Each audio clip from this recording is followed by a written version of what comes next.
네, 잠시 후 2023 경기 좋은 수업 포럼이 시작됩니다. 곧 행사가 시작될 예정이오니 참석하신 선생님들께서는 모두 자리에 착석해 주시기 바랍니다. 원활한 행사 진행을 위해 휴대폰 전원을 끄거나 진동으로 바꿔 주시기 바랍니다. 지금 3시가 된 것 같아요. 근데 오시다 보면 아시겠지만 주차 상황이 대단히 안 좋고 미로 같죠. 여기 길을 찾기 너무 힘드신 것 같아요. 그래서 거의 다 오셨는데 지금 못 들어오고 계시는 분들이 상당히 많다고 얘기 들었어요. 그래서 어떻게 할까 좀 고민이 됩니다만 우리는 시간 맞춰 놨으니까 예정 시간대로 시작을 하겠습니다. 네. 안녕하세요. 경기도교육청 교육과정정책과에서 추진하는 2023 좋은 수업 포럼에 오신 것을 환영합니다. 저 인사드리겠습니다. 오늘 사회를 맡은 경기도교육청 장학사 서지연입니다. 안녕하세요. 안녕하세요. 네.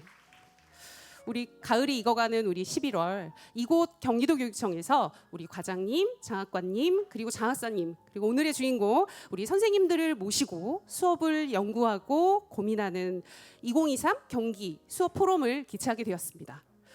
바쁘신 중에도 오늘 토론을 위해 시간표도 바꿔주시고 서둘러 준비해 주신 우리 선생님들께 감사의 말씀을 올립니다. 네. 올려주세요. 네.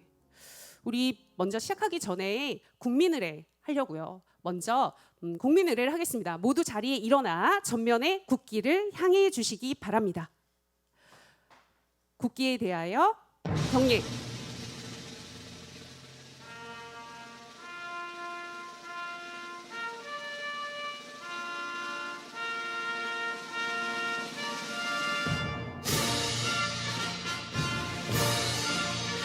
나는 자랑스러운 태극기 앞에 자유롭고 정의로운 대한민국의 무궁한 영광을 위하여 충성을 다할 것을 굳게 다짐합니다.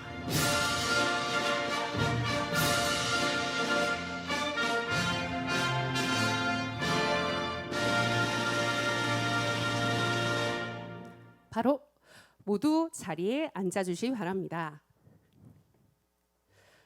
오늘 행사가 본격적으로 시작되기 전에 일정을 간단히 말씀드릴게요. 좋은 수업 포럼은 총 3마당으로 진행이 됩니다. 첫째 마당은 학생 주도성을 살리는 질문이 넘치는 수업, 기조 강연이 진행되고요.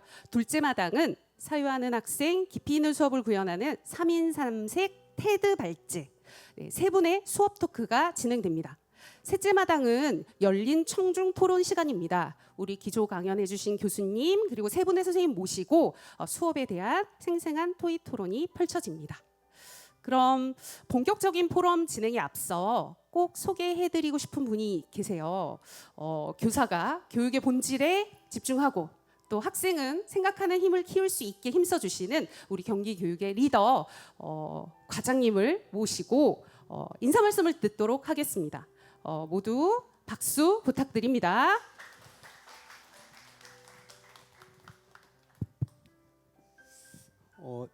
무대 가운데 서니까 굉장히 눈이 부시네요. 네, 안녕하세요. 다시 한번 인사드리겠습니다. 교육과정 정책과장 김용기입니다. 오시는데 좀 불편하셨을 텐데 이 근처에 그 가을 향기가 굉장히 물씬 풍기는데 한번 보셨나요? 광교 근처에서요.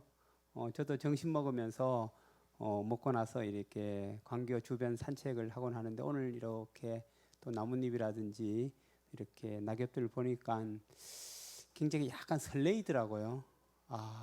이런 기분을 언제 느껴봤었나, 왠지 어디론가 가고 싶다 이런 생각이 막 들었었는데 아마 여기 오신 분들은 그런 유혹을 다 뿌리치고 이 포럼에 참석하신 것 같아서 개인적으로 정말 존경스럽기도 하고 또 감사 말씀 드리겠습니다. 저희 교육과정 정책과에서 하는 여러 가지 업무 중에서 뭐 아시는 것처럼 교육과정 개정 업무도 하고 또 이 수업과 관련된 부분들 어떻게 하면 조금 더 수업이 우리 학생들을 하여금 성장시킬 수 있을까 이런 부분들 또 평가 부분 어떻게 할까 이렇게 큰 틀에서는 이 세 가지 부분에 집중하고 있는데요. 개인적으로 제가 다른 자리에서도 가끔 말씀드리긴 하는데 이 교육과정도 중요하고 정말 설계도로서 평가도 중요하고 하지만 저는 가장 중요한 것은 그래도 학생과 만나는 접점인 수업이 아닌가 이런 생각을 저는 가지고 있습니다. 정말 이론적으로 완벽한 수업이 이루어진다면 평가 사실 필요 없지 않나라는 생각도 가지고 있고요. 또 교육과정 부분도 개정할 필요 없지 않나 이런 생각도 가지고 있습니다. 이제 그런 부분들이 사실 유기적으로 연결됐을 때 조금 더 수업이 잘 이루어지고 학생들 성장을 이끌 수 있기 때문에 세 가지가 함께 가는 거다 이런 생각하고 있고요. 어쨌든 저희가 오늘 하는 사유하는 학생 또 깊이 있는 수업 이 부분 하는데 특히 오늘 이제 질문과 관련된 부분이 많이 나올 것 같은데요. 뭐 아시는 것처럼 저희가 학문이라 그러죠. 공부하는 것을 학문이라 그러는데 이 학문의 문자도 글을 문자가 아니라 질문할 때 문자를 쓰는 걸로 알고 있어요. 그래서 학문이란 것이 배우고 또 그 배운 부분에 대해서 잘 모를 때 또 의문이 생기거나 더 알고 싶을 때 질문하는 데서부터 우리가 학습, 학문이 이루어진다 이런 생각이 들고요. 제가 가지고 있는 수첩 앞머리에도 저도 항상 수첩을 연초에 새로 받으면 머리글처럼 이렇게 써놓는 게 있습니다. 그게 이제 논어에 나오는 문구인데 학이 불사증망이요 사이 불학즉 태라 이 문구를 제가 항상 업무 수첩을 받으면 연초에 거기다 이렇게 써놓는데요. 뭐 잘 아시겠지만 학이라는 게 배우는 거고 그죠? 배우기만 하고 불사 생각하지 않으면 망이라는 것이 뭐 없다라는 뜻도 있고 실효성이 없다 이런 의미도 되고 뭐 망한다 이렇게 해석하는 분도 있더라고요. 그리고 사이 불학직 태라 그래서 생각만 하고 또 배우지 않으면 태라는 건 좀 위태롭다라는 의미로 많이 해석이 되는데 이 두 가지 배움과 사유 생각이 함께 갔을 때 온전한 어떤 학문이나 배움이나 성장이 이루어진다 이런 의미에서 공부하는 사람들이 이제 많이 가슴에 묻어두는 그런 문구인데 저도 이 부분을 제가 초임 교사 시절부터 해서 계속해서 생각을 하고 있습니다. 오늘 어쨌든 이 사유하는 생각하는 어떤 학생들을 통해서 있는 깊이 있는 또 수업 이루어지도록 많은 패널 우리 패널도 훌륭하신 분 세 분 이렇게 모셨고 또 우리 경교대 정혜성 교수님도 이렇게 모셨는데요. 오늘 이 자리가 어쨌든 우리 선생님들이 학교 현장에서 한 단계 더 성장하는 수업을 위한 기초가 되었으면 좋겠다 이런 생각이 듭니다. 오늘 어쨌든 좋은 날씨에 외부로 나가지 않고 함께해 주셔서 너무 감사드리고요. 즐거운 시간, 의미 있는 시간 됐으면 좋겠습니다. 감사합니다. 네. 수업의 변화에 우리 선도전 역할을 하시는 선생님들에 대한 응원 그리고 사유, 생각, 깊이 여러 가지 말씀을 해주셨습니다. 그러면 이 소중한 마음을 담아 본격적인 첫 순서를 시작하겠습니다. 첫째 마당은 기조 강연으로 시작이 됩니다. 우리 2022 개정교육과정 고시된 이후에 정말 많은 용어가 나왔어요. 질문, 탐구, 또 질문하는 학교, 깊이 있는 수업, 교수학습에 관련된 다양한 논의가 지금 존재합니다. 이런 상황 속에서 많은 교사들이 그 답을 찾기 위해서 노력하고 있는데요. 오늘 이분의 강의를 들으면 그 열쇠를 찾을 수 있을 것 같아서 매우 기대가 큽니다. 우리나라에서 질문하면 이분이십니다. 벌써 서 계시네요. 이분은 모든 학교가 지금 관심이 높은 질문하는 학교를 기획하시고 설계하신 분이기도 합니다. 우리 경인교대 국어교육과 정희승 교수님을 모시고 수업을 들어보겠습니다. 큰 박수로 맞이해 주시기 바랍니다.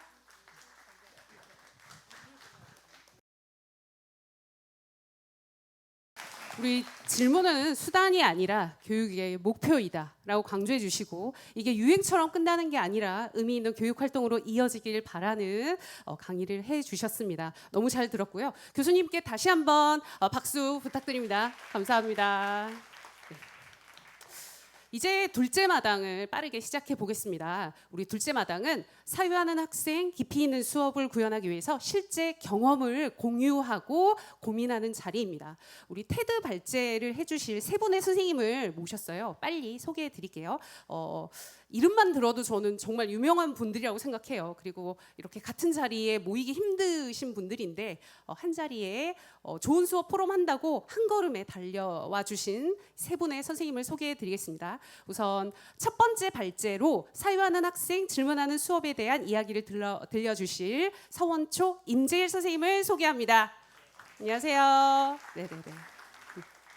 두 번째로는 질문과 탐구로 깊어지는 수업 이야기를 들려주실 수원외국어고등학교 성정원 선생님 소개합니다. 안녕하세요. 네. 마지막으로 6년 동안 이후학교에서 실천해 오셨던 이 학교 만들기 이야기를 해주실 서신중학교 김철원 교장 선생님 소개합니다. 반갑습니다. 네. 테드 발제는 정말 10분, 칼같이 10분씩만 발표하시고 정말 듣고 싶고 질문하고 싶은 부분은 토론 시간 활용해서 질문하시고 이야기를 듣는 방법으로 할 겁니다. 효율적인 진행을 위해서 10분 꼭 부탁드립니다. 자, 그러면 먼저 임재일 선생님을 가운데로 모셔볼까 해요. 큰 박수로 부탁드립니다.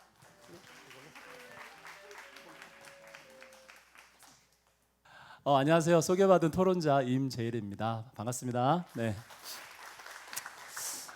아무리 봐도 2만 기 닮지 않았습니까? 네. 그런 얘기 들으면서 요새 지내고 있습니다. 저 10분 주셨는데요. 예, 저도 아까 교수님 마음 똑같습니다. 이 슬라이드 50장인데 이걸 다 설명할 수는 없잖아요. 하지만 원고를 충실히 다 드렸고요. 그래도 어젯밤에 욕심이 나서 업데이트를 했어요. 질문하는 교실에 저도 관심도 많고 수업이나 교육과정 평가에도 관심 많은 분들이 오실 거라 생각 속에 저도 욕심을 냈습니다. 제가 이렇게 돌면 안 좋으시죠? 괜찮으세요? 네, 알겠습니다. 네, 저 지금부터 카운트 해주세요. 네. 질문을 하지 않았을 경우 참 힘들었던 일들이 많이 있었던 것 같고 질문을 했을 때 효능을 느꼈던 우리들의 교육 경험들이 많이 있는 것 같습니다. 근데 질문하는 것이 쉽지 않다라는 부터 시작해야 되지 않을까. 어른도 그런데 학생한테 무조건 좋다라고 하자는 것은 굉장히 어려운 일일 수 있다는 걸 볼 수 있을 것 같아요. 첫 번째 제목, 질문하는 것이 쉽지 않다입니다. 이거 보신 분은 아시겠지만 내셔널 지오그래피에서 나오는 건데요. 사회적 동조 현상입니다. 아무 말도 하지 않았는데 누가 옆에서 하는 것을 그대로 보고 따라하게 되는 거예요. 그런 다음에 나중에 왜 하게 되느냐라고 물어봤더니 안 하면 내가 배제되는 것 같아서 따라하게 된다라고 하는데 이게 사람 머리 뇌 속에 있는 동조 현상이라고 하는 겁니다. 그러니 질문하지 않고도 따라하게 되는 습관들이 교육 중 문화에 굉장히 많이 있을 겁니다. 그렇다면 질문하지 않았을 때 우리는 나도 모르게 수동적인 문화에 적응하게 되지 않을까. 이따 우리 교장 선생님께서 이런 부분들을 이야기해 주실 것 같은데요. 우리는 수동적인 문화에 젖어 있지 않을까라는 생각처럼 한번 던져주는 자료이지 않을까 생각이 들었습니다. 두 번째, 이거 모르시는 분 없으실 것 같은데요. 오바마 정권이 왔을 때 한국에 와가지고 질문했잖아요. 한국에서 주최하니까 한국 기자 먼저 질문하십시오 했는데 아무도 안 했습니다. 정적이 잠깐 있는데 갑자기 누가 질문했는데 중국 기자가 했습니다. 굉장히 이렇게 멋있는 영어로 이렇게 했는데요. 여기서 느끼고 싶은 포인트는 뭐냐면 여기서 만약에 여러분한테 질문권을 던질 때 질문 잘 하지 않습니다. 굉장히 우리는 컨퓨셔니즘이라는 유교 사상에 깔려 있어서 질문할 때 다른 사람이 어떻게 볼까에 대한 두려움이나 눈치가 없지 않아 있거든요. 아이들은 어떨까요? 제가 알기로는 아까 교수님하고 저랑 같은 데이터인데요. 유치원이나 저학년까지는 그런 게 별로 없습니다. 하지만 올라가면서 공동체 문화 속에 그게 길들여지기 때문에 요새 뭐 도둑맞은 창의력부터 시작해서 아이들이 발표하려는 질문들이 굉장히 줄어드는 거죠. 말하는 방식, 얼음을 깨기 위한 나의 용기가 없는 거. 그래서 저는 여러분한테 제가 오늘 주제 중에 하나가 일상적으로 만드는 것 중에 하나잖아요. 허용적인 분위기를 연출할 수 있는가가 제일 중요하다고 봅니다. 터크만 교수가 그런 얘기를 했죠. 창의성이나 상상력이 나오려면 틀렸어도 받아줘야 되지 않겠습니까? 40분, 45분, 50분 수업을 하셨을 때도 아이들이 엉뚱한 질문할 때 있거든요. 저는 이렇게 합니다. 아이 질문을 옆에 칠판에 사이드 파킹 해놓고 제가 볼 일 다 끝난 다음에 아이들 답을 받아주니까 엉뚱하게 말한 아이가 좌절 느끼지 않고 다음엔 질문을 제대로 해주는 것을 느꼈습니다. 허용적인 분위기, 일상화에서 굉장히 중요한 메커니즘이지 않을까 생각이 듭니다. 그리고 여기 보시면 챗GPT 앞에서 얘기해서 넘어갈 수 있는데요. 대답을 잘하는 과학기술의 발달이 이제 생활 속에서 왔습니다. 그러니 질문을 잘하고 구조화하고 정교화하는 질문들이 이제 현장에 필요하고 더 중요한 건 미래 사회 아이들만 필요한 게 아니라 우리도 가르쳐야 되기 때문에 필요하잖아요. 그러니 우리도 배워야 하고 아이들과 상호작용하면서 이 질문에 대해 연구해야 될 필요가 있는 거죠. 그런 맥락에서 이건 삶의 방식일 수밖에 없는 질문이라는 아이콘이 이 시대의 화두일 수밖에 없다라고 말씀드릴 수 있습니다. 시간이 좀 넘어가겠습니다. 두 번째 이제 테마로 와서 그러면 서로 연결하는 브릿지 질문에 대해서 좀 설명 좀 해보도록 하겠습니다. 어떤 원인이 있거나 결과를 이야기할 때 이 질문을 던지면서 서로의 관계를 선명하게 이야기를 합니다. 이때 드디어 이 탐구가 시작되는 거죠. 탐구가 시작된다는 것은 내가 질문하지 않으면 거기에서 멈춰 있는 것인데 원인과 결과를 연결시키면서 더 큰 하나의 범위를 조망도 있게 보기 시작합니다. 거꾸로 우리는 결과에 대해서 원인을 묻기도 하죠. 이렇게 질문했을 때 우리는 조사하고 발견하고 탐구하고 궁리하고라는 단어들이 연쇄적으로 나오면서 아이들이 관련 역량들이 습득되지 않을까 생각이 듭니다. 그러면 아이들이 수업 시간에 유의미한 사고 경험을 하게 되는 거잖아요. 내가 전달해서 받아서 아웃풋을 쏟아내는 그런 교육이 아니라 교수님께서 발제해 준 내용처럼 학습 경험의 동기와 몰입과 참여가 일어나니 자기가 알고 있는 걸 삶과 연결시켜서 뭔가 설명해 보려고 이해한 것을 아웃풋 수행하려고 노력하기 시작할 겁니다. 질문은 그런 매력이 있는 것 같아요. 꼭 사서 한번 보셨으면 하는 책인데요. 묻는다는 것에 나오는 용어 중에 몇 가지 제가 발췌해 왔습니다. 질문이 지식을 받아들이기 위한 두뇌의 워밍업과 같다. 굉장히 공감이 됐고요. 이 패턴을 보시죠. 일상화하기 위해서 질문, 생각, 대답, 다시 질문으로 이어지는 것이 지식을 자신의 것으로 만드는데 굉장히 도움이 된다고 합니다. 단편적인 질문으로 나의 교수학습 과정으로 던져주는 게 아니라 아이가 나온 대답은 제가 예상하지 못할 수 있는 부분들이 많거든요. 다시 생각하고 대답하고 서로 상호작용을 하면은 수업 시간에 왕성한 다이나믹이 일어나고요. 또 하나 더 존재와 존재가 만나서 실존적인 개념도 잠재적으로 배워집니다. 선생님이 학생이 서로를 인정하고 있는 존재감 있는 관계로 객체만이 아니라 주체로서 받아들이고 있구나. 저는 이게 제일 중요한데요. 이거는 꼭 메모하시거나 사진 찍어 가시면 좋겠습니다. 알문, 구별, 즉 기존과 다른 것 혹은 새로운 것을 알아차리는 데 출발한다고 하는데 얼마나 알아야 될 것들이 많습니까? 질문은 그와 같은 구별을 시작하게 해준다는 거죠. 우리 핵심 아이디어 성취 기준 이런 것들을 중심으로 가르칩니다만 그 질문을 던짐으로써 그 알매를 접근하게 넛지해 주는 거 아니겠습니까? 이런 맥락에서 묻는다는 것의 의미는 이 책이 주는 굉장히 큰 시사점이라고 보았습니다. 좋은 질문. 앞에 교수님께서 정의 내린 것도 있었는데요. 제가 같이 한번 읽어볼까요? 준비 다 같이 시작. 연속되는 질문과 대답 그리고 판단을 거치며 서로 다른 정보가 모이고 연결되어 지식이 만들어지는 것. 단편적이지 말고 연쇄적이고 패턴화되고 질서화되면서 만들어지는 힘이 좋은 질문의 종착점에서 느낄 수 있는 내용이지 않을까 생각이 듭니다. 그리고 꼭 인과관계만 설명하는 게 아니라요. 어떤 현상이나 사건의 이슈일 때 우리는 일상적으로 질문을 합니다. 그러면 수업 시간에 그걸 초대해서 아이들한테 주제 중심 프로젝트로 아이들 가르칠 때 그런 질문을 던지면 아이들이 아마 방사형으로 어느 방향으로 나갈지 모를 것 같아요. 열린 질문의 미래. 불확실한 미래라는 어원을 갖고 있는 것처럼 수업이나 교육과정 평가를 할 때 아이들이 나오는 질문을 통해 수업을 설계해 나간다면 교수님 말씀대로 학생의 질문으로 수업 디자인이 가능해진다는 이론적으로 맞아떨어져 갑니다. 교수님 쓰신 발제문 원고를 가져왔는데요. 우리 정말 질문에 대한 내용이 없습니다. 메모해 주실 게 있다면 저는 여러분한테 제안을 드린다면 질문에 대해 학생과 연구하라.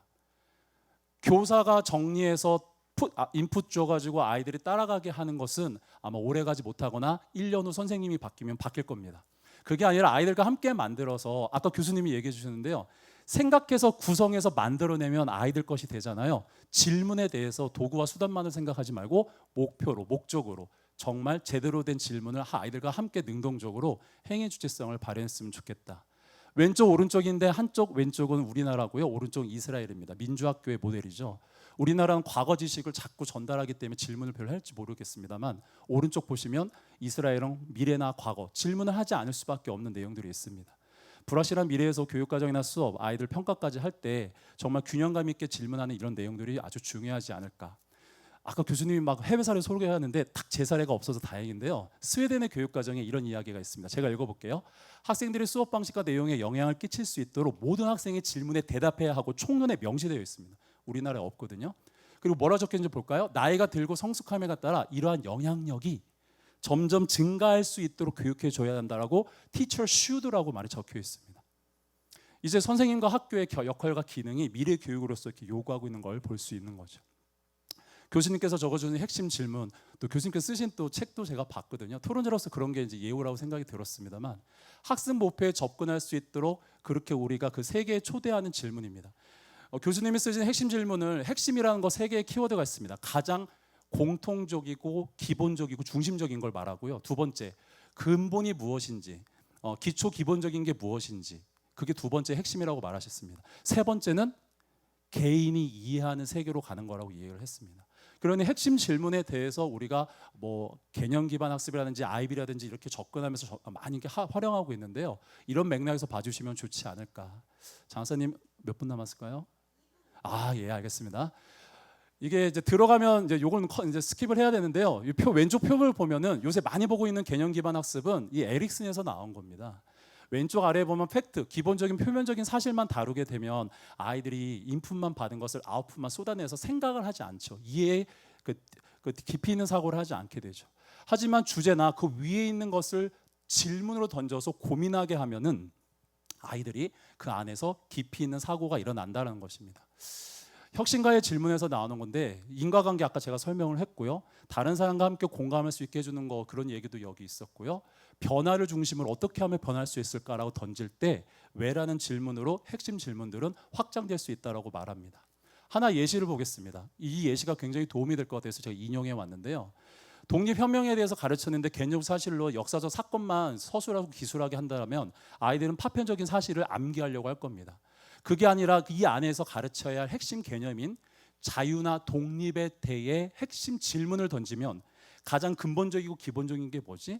가장 공통적이고 꿰뚫어야 될 게 뭐지? 그리고 내가 이해하고 있는 건 뭐지? 라는 핵심의 삼박자가 들어가면서 자유, 독립, 이 독립 전쟁에 대한 전반적인 이해가 어디 가서 설명할 수 있는 메타인지와 전이가 이루어지니까 질문은 이 모든 것을 열게 하는 마법 같은 것인 거죠.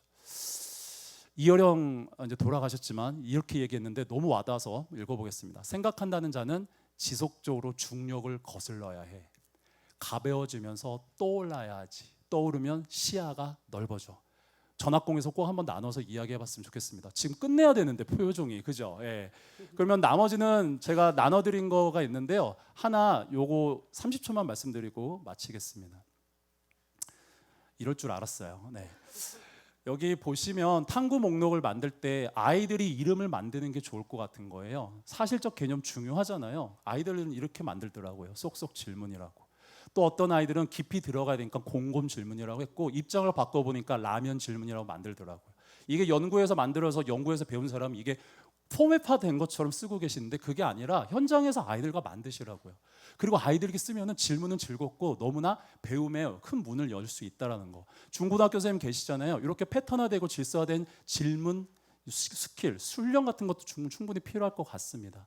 여기 이거 좋은 질문이야. 저도 공부해봤더니 뭐 보편적 질문, 총체적 질문, 탐구적 질문 이런 반성적 질문 여러 가지 있었던 것 같습니다. 저는 학습 목표 없이 질문을 했는데요. 요 슬라이드가 있을 겁니다.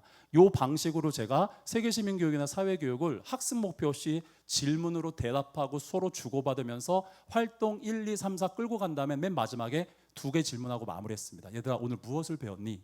애들이 대답을 하더라고요. 얘들아 그러면 일상생활에서 무엇을 실천할 수 있니? 라고 한 다음에 보조 칠판에 숨겨놓은 학습 문제를 그제서야 한 다음에 아이들이 이미 발표한 내용이 선생님이 의도했구나라는 걸 맞춰주면서 질문은 이런 멋진 수업도 가능했구나라는 가능성을 일상생활에서 실천하고 있었습니다. 시간이 없어 마무리하겠습니다. 감사합니다. 감사합니다. 10분 발제는 너무한 것 같아요. 그죠? 네, 정말 더 들어보고 싶어요. 차분히 앉아서 선생님의 실천 이야기를 쭉 들어보고 싶습니다. 근데 이제 시간이 제한되어 있으니 우리 진짜 궁금한 부분 제일쌤이 아주 많이 담아주셨어요. 보시면서 이 부분 좀 이해가 안 되니까 더 설명해 주세요 하는 부분을 토론 시간으로 미루고 두 번째 정원쌤을 모셔보겠습니다. 먼저 나가 계시네요. 우리 정원쌤은 질문과 탐구로 깊어지는 수업 사례들을 말씀해 주실 겁니다. 우리 큰 박수로 부탁드립니다. 네, 안녕하세요. 저는 수원외고에서 세계지리 과목을 가르치고요. 앞에 선생님께서 되게 연예인 같은 말로 되게 주눅이 들어가지고 제 화면은 나오고 있지도 않습니다. 네, 저는 아마 탐구라는 주제로 주셨는데 제가 아마도 이번에 2022 개정교육과정에서 저희 지리과의 그 한국지리 탐구라는 과목이 있는데 그 교육과정 개발에 참여했었기에 장학사님이 탐구라는 주제로 이렇게 해달라고 말씀을 해주셔가지고 네, 그거 관련해서 탐구와 질문 그런 주제로 이야기를 해보려고 합니다. 제가 오늘 10분 발표의 제목을 질문하는 학교가 꿈꾸는 학교라고 만들었는데요. 질문하는 학교가 정말 바라는 게 뭘까를 조금 고민해봤습니다. 옛날 이야기긴 하지만 2000년대에 저희 우리나라의 그 열린 학교 하면서 이 신문 아실 겁니다. 그 옆에 교실 벽을 뚫고 했던 그 열린이라는 그 키워드에 어쩌면 좀 방향성을 잘못 잡지 않았나? 저는 2010년에 그 혁신학교에서 업무 담당을 했었는데요. 혁신학교도 마찬가지였던 것 같습니다. 분명히 좋은 의도로 했지만 그 가죽을 벗겨내라는 그 어쩌면 더 단어에 꽂혀가지고 과거에 우리가 했던 강의식 수업은 잘못된 것처럼 디귿자 교실로 바꾸고 그런 모습에서 우리가 방향성을 놓치지 않았을까라는 고민을 많이 했고요. 지금 질문하는 학교 너무 가슴에 와닿고 되게 궁금하고 호기심 가는 학교의 모습이지만 혹시 그 질문하는 학교도 이렇게 되지 않을까? 혹시 그냥 질문만 왜요만으로 끝나버리면 그게 정말 바라는 질문하는 학교일까라는 고민이 들었습니다. 앞에 초등 선생님께서 질문에 대해서 되게 수업을 많이 해주셔가지고 느낀 점이 초등에서 저렇게 잘 가르쳐 주시면 저희 중등에서 탐구를 잘 할 수 있지 않을까라는 생각을 조금 했습니다. 장학사님이 질문이 이런 거라고 저한테 주셨거든요. 그래서 읽어봤는데 잘 모르겠어요. 너무 되게 어렵더라고요. 근데 이 질문에 대한 거는 아마 지금부터 계속 공부해 나가야 될 것 같고요. 저가 생각하는 거는 이 질문이 사실적 질문, 논쟁적 질문, 이 질문만이 답이 아니라 여러 방법으로 질문을 할 수 있을 거라고 생각합니다. 제가 가져온 자료도 교수님이랑 비슷한데요. 저희 지리 수업 시간에 자주 쓰는 사진입니다. 어떤 질문을 할 수 있을까? 뭐가 보이니?라는 질문도 할 수 있을 거고요. 저는 이 사진을 가지고 애들한테 몇 시일까라는 질문을 했습니다. 아마 이게 6시라면 출근 시간, 퇴근 시간이 막힐 거고요. 출근 시간이 막히면 이제 반대겠죠. 그러면 저희 지리 시간에 배우는 도심과 주변 지역 그리고 그걸 통해서 조금 더 깊이 있는 탐구, 주간 인구 지수라는 개념도 배울 수 있을 것 같아요. 그래서 질문은 분명히 다양하게 할 수 있으니 꼭 뭔가 한 가지 방향이 있다고만 고정관념을 가질 필요는 없다는 생각을 했습니다. 아까 교수님이 말씀해 주신 그 얇은 질문과 두꺼운 질문이 우리는 평상시에 많이 쓰고 있는 것 같습니다. 그래서 이 질문만 하는 학교는 아닐 것 같고 그럼 우리가 왜 질문이라는 걸 하라고 계속 얘기를 할까라는 생각을 해보면 제가 고등학교에 있으면서 제일 많이 느끼는 수능을 준비하는 학생들을 위해서 시험 공부를 목적으로도 하지만 인터넷에서 배울 수 있는 이런 정보들을 꼭 내가 가르쳐 줘야 될까? 검색해봐 이렇게 할 수 있는데 그래서 이번 개정교육과정 내용에 보면은 지식 이해라는 부분이 우리가 지금 교과서에 나오는 내용 요소일 겁니다. 기존에 우리는 저걸 되게 열심히 설명했었고요. 최소한 우리 고등학교에서 이제 수능을 준비했을 때는 학생들은 열심히 암기를 했었습니다. 근데 이번 교육과정은 지식 이해라는 저 내용 요소뿐만 아니라 그 아래쪽에 있는 그 과정 기능도 있거든요. 저는 그래서 이번 교육과정이 좀 바라는 모습은 이 단순히 내용 요소를 가르치는 게 아니라 시민으로서 살아가는 데 필요한 역량을 키우는 게 아닐까? 그럼 그 역량이 뭐냐면 뭔가를 해낼 수 있는 힘이라고 하더라고요. 그렇다면 해낼 수 있는 힘이라는 거는 탐구를 통해서 충분히 아이들이 습득할 수 있다고 생각을 합니다. 저도 되게 말이 빨라지는데요. 아까 조금 보여드렸던 이 교육과정에서 지식 이해, 이 내용 요소는 이제는 그 아래에 있는 과정 기능이라고 적혀 있는 저 탐구적인 요소를 가지고 위에 있는 지식과 이해를 학습할 수 있다고 생각을 합니다. 저희 그 한국지리탐구에 있는 저 두 번째 생활 속 지리탐구에 보면요, 상품사슬이라는 내용 요소가 있습니다. 상품사슬은 어떤 제품이 어떻게 만들어지는 과정을 배우는 건데요. 저희가 만들 때 저 상품사슬에 대한 탐구 질문을 내 아침 밥상은 어디서 왔을까가 질문이었습니다. 저 질문을 가지고 아이들이 근거를 찾아서 그 상품사슬의 개념을 이해하는 거죠. 그래서 저는 탐구를 통해서 저 내용 요소를 충분히 학습할 수 있다. 단 앞에 말했던 그 질문을 충분히 초등학교에서 배워온다면 더 잘할 수 있을 것 같습니다. 저희 한국지리탐구는 탐구 과목답게 그 성격 부분에 이렇게 써놨습니다. 한국지리탐구는 탐구를 통한 학습을 지향한다. 그리고 이 탐구는 질문을 던지고 근거를 찾고 그리고 그 근거에 대한 답을 찾는 과정에 또 성찰도 하고 그래서 질문을 던지는 게 가장 먼저라는 걸 아까 우리 앞에 발제해 주신 분들도 마찬가지로 맥락을 같이 하는 것 같습니다. 네, 그래서 저희가 생각하는 탐구란 질문에 대해서 근거를 가지고 답을 하는 과정이라고 정의를 했고요.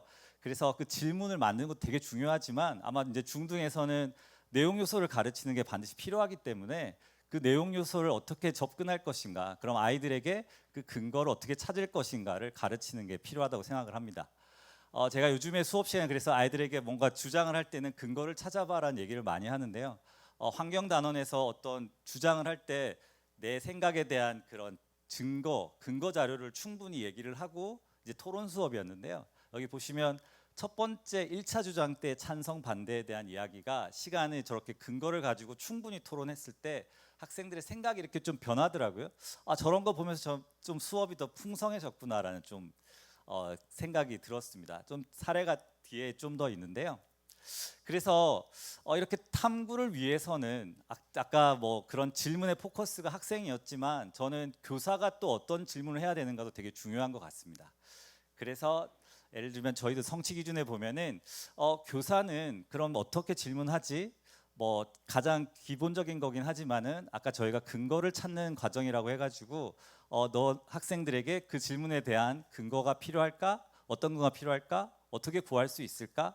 그래서 교사가 어떤 비계가 될 수 있는 질문들이 그 과정 속에 있어야지만 또 질문을 통한 탐구 수업이 충분히 이루어질 수 있다고 생각을 합니다. 저는 이번 교육 과정의 가장 중요한 핵심은 그 밑에 있는 그 우리가 가치 태도라고 적혀 있는 정의적 영역을 이렇게 교육 과정 내용 체계에 담았다는 게 특징이라고 생각을 합니다. 역시 저는 저 정의적 영역도 탐구를 통해서도 충분히 배울 수 있고 공감할 수 있지 않을까라는 생각을 했고요. 제가 수업 시간에 아이들이랑 조금 했던 내용을 잠깐 보여드리려고 합니다. 그 전에 경기도는 정의적 영역에 되게 앞서갔었습니다. 2013년에 정의적 영역에 대한 연구가 되게 활발했었는데 조금 이렇게 시들해진 게 아쉽긴 한데요. 우리가 알고 있는 관심, 흥미, 태도 이런 것들을 정의적 특성이라고 부르고요. 이런 것들을 합쳐놓은 걸 정의적 영역이라고 정의를 하더라고요.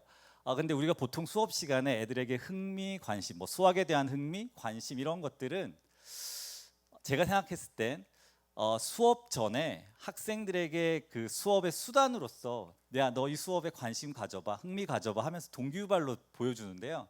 제가 지금 교육 과정에 나와 있는 저 가치 태도는 그게 아니라 교육의 목적으로서의 정의가 아닐까, 수업 결과 얻게 되는 정의적 영역인 것 같습니다. 그래서 저는 그런 것들이 정의적 성과, 학습의 결과 얻게 되는 정의적 특성인 것 같고요.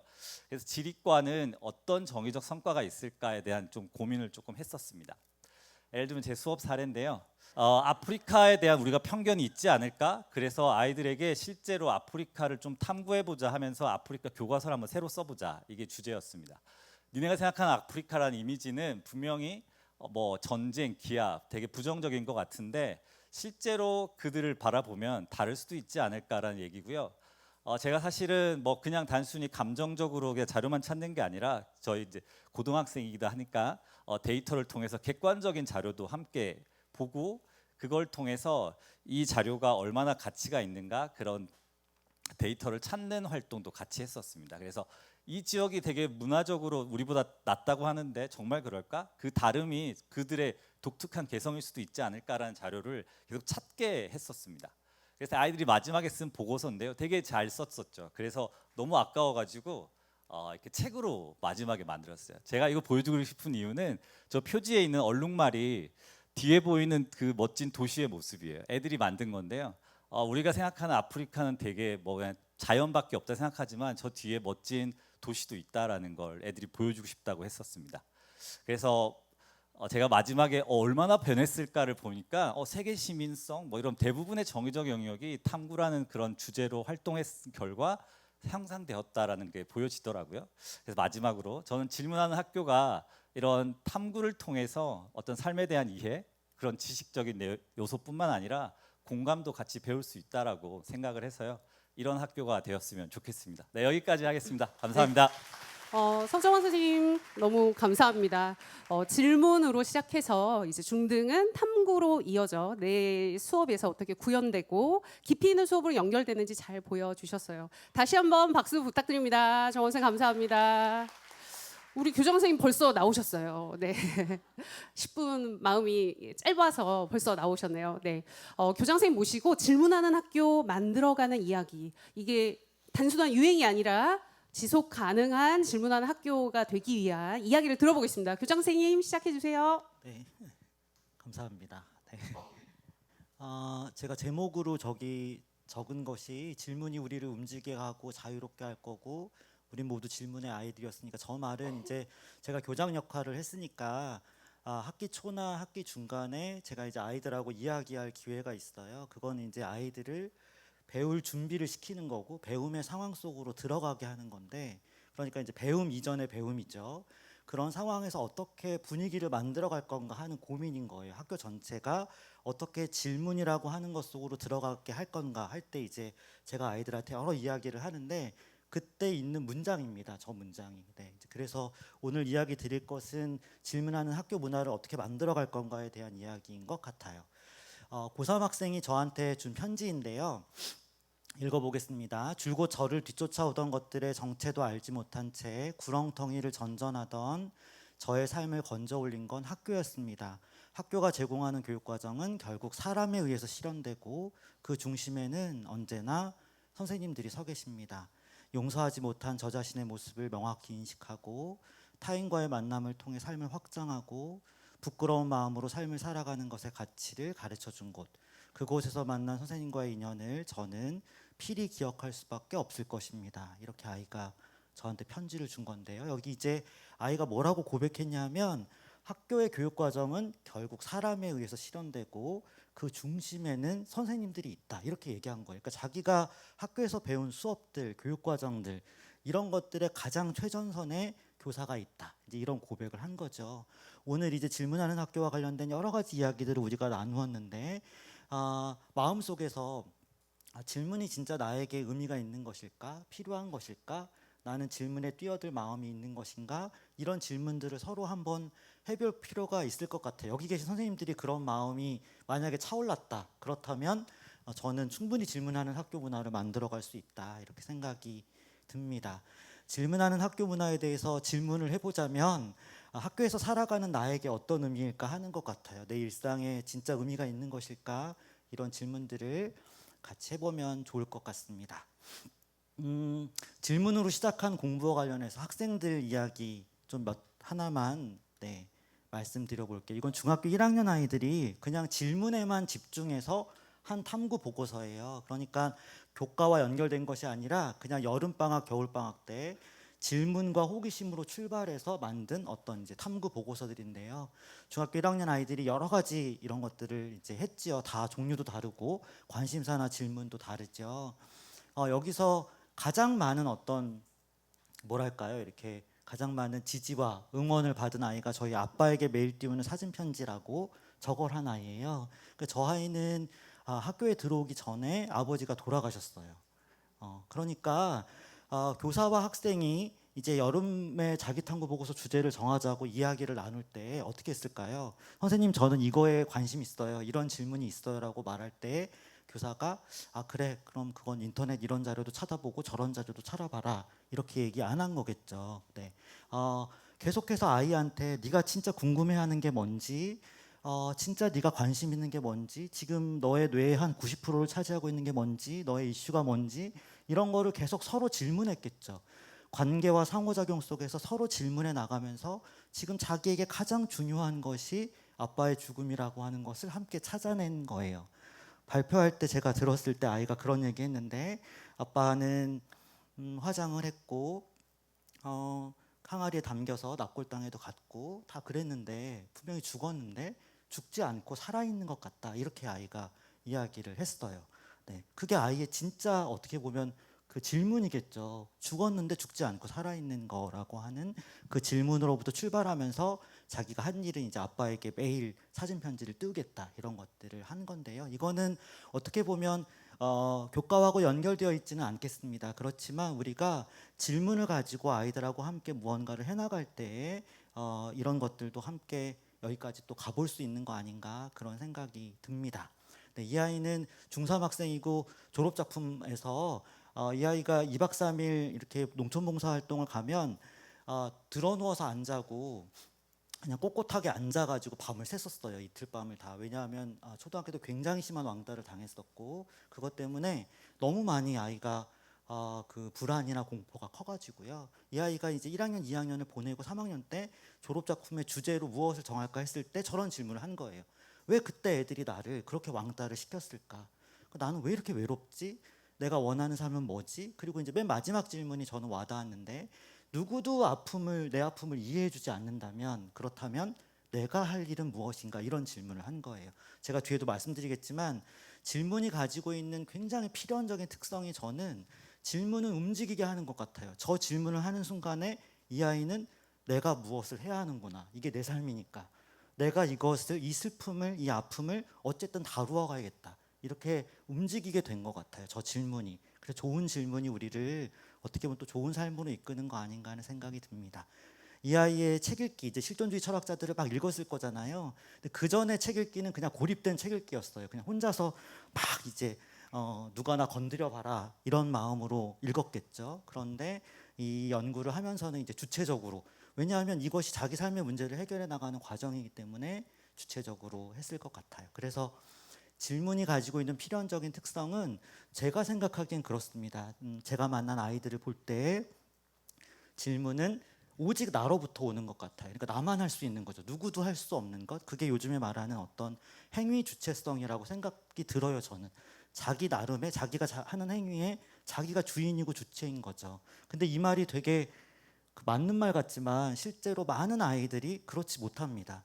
내가 있지만 내가 아닌 어떤 사람으로 살아가는 경우가 되게 많기 때문에 나에 대한 자각을 하게 되는데, 행위 주체성이라는 건 제가 보기엔 선택할 수 있고 자기가 결정할 수 있고 그거에 대해서 자기가 자기 언어와 목소리로 얘기할 수 있는 것 같아요. 이 세 가지가 행위 주체성인데 질문을 통해서 무언가를 해나갈 때 아이들은 저 세 가지를 가져가는 것 같아요.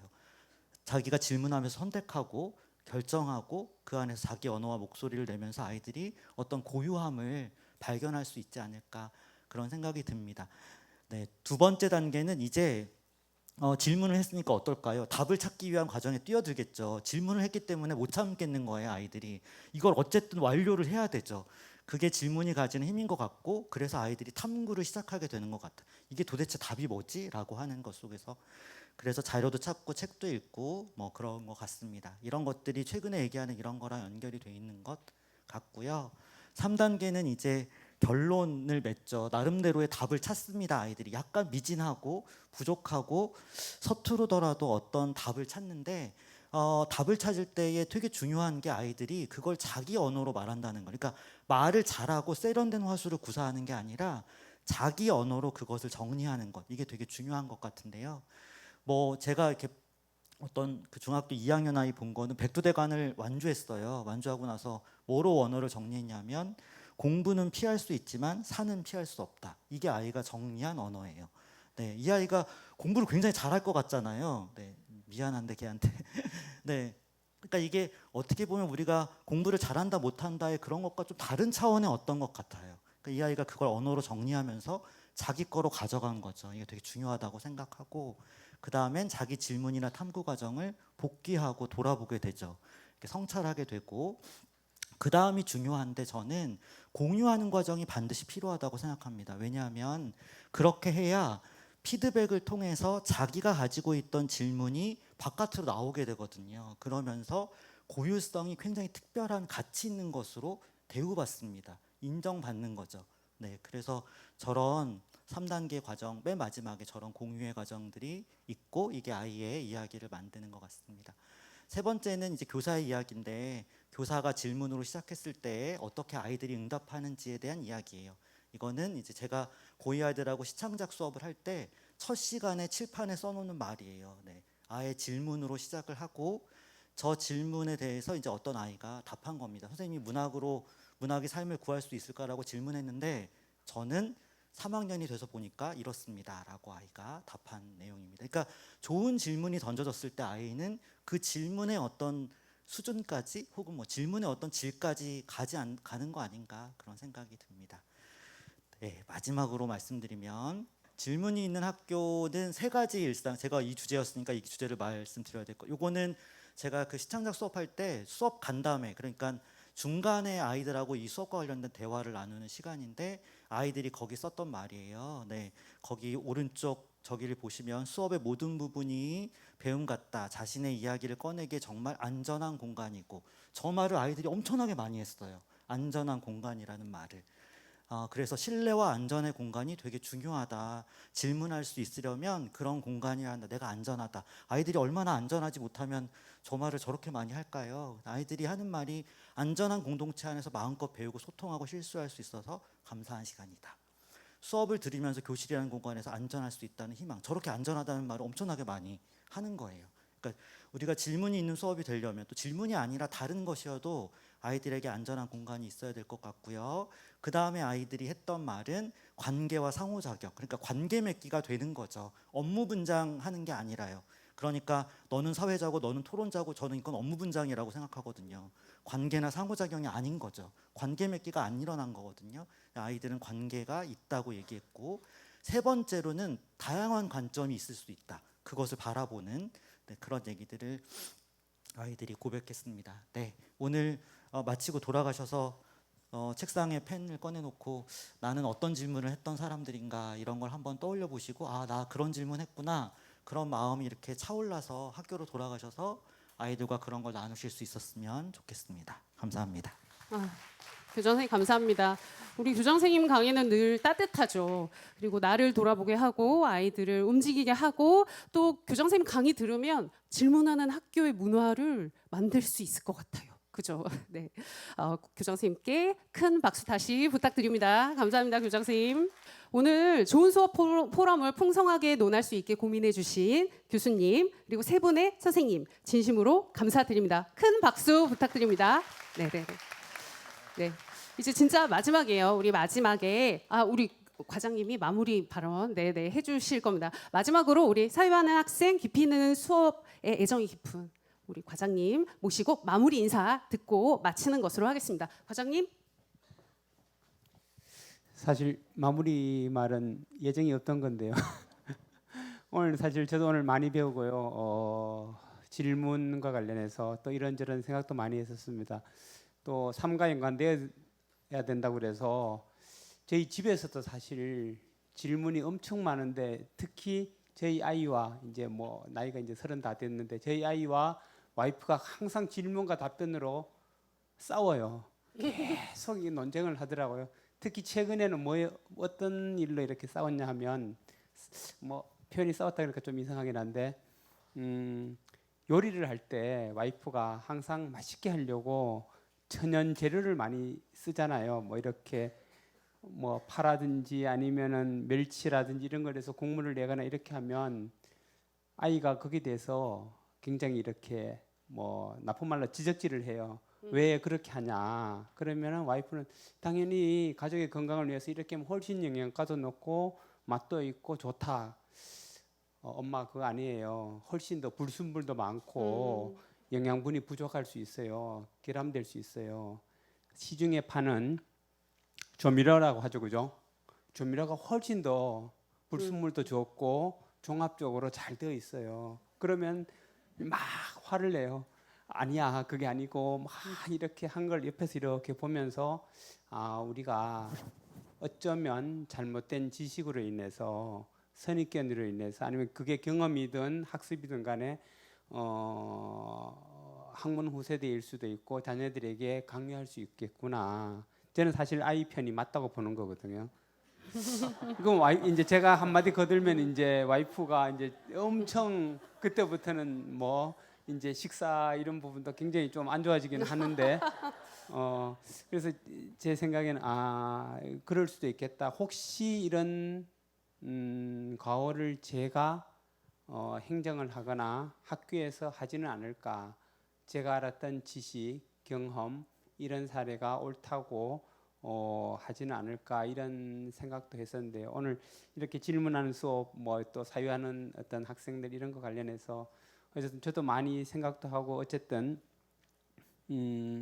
현장에 좀 적용이 되겠구나 이런 어떤 느낌도 들었고요. 아까 또 이게 그동안 그럼 왜 그 아까 하신 질문 중에 왜 이게 그동안 잘 이루어지지 않았을까라는 질문하고 이제 답변도 했었는데 저는 개인적으로 시대가 요구하는 인재상하고 관련이 있지 않았을까. 과거에 우리가 원했던 인재상은 보다 많은 어떤 단편적인 지식을 가진 사람이다 보니까 선생님들이나 학교에서는 그 부분에 몰입해서 그 부분을 키우기 위해서 열심히 일해왔고 노력해왔던 거고 지금의 어떤 인재상은 그런 부분보다는 정말 문제를 인식하고 스스로 해결할 수 있는 역량을 갖춘 인간상 또는 인재상이다 보니까 자연스럽게 이 부분이 부각되고 저희가 이 부분에 집중할 수밖에 없는 것이 아닌가 이런 생각이 들었습니다. 어쨌든 오늘 발표해 주신 우리 정혜승 교수님 또 패널로 참석해 주신 우리 세 분 교장 선생님 선생님께 다시 한번 감사드리면서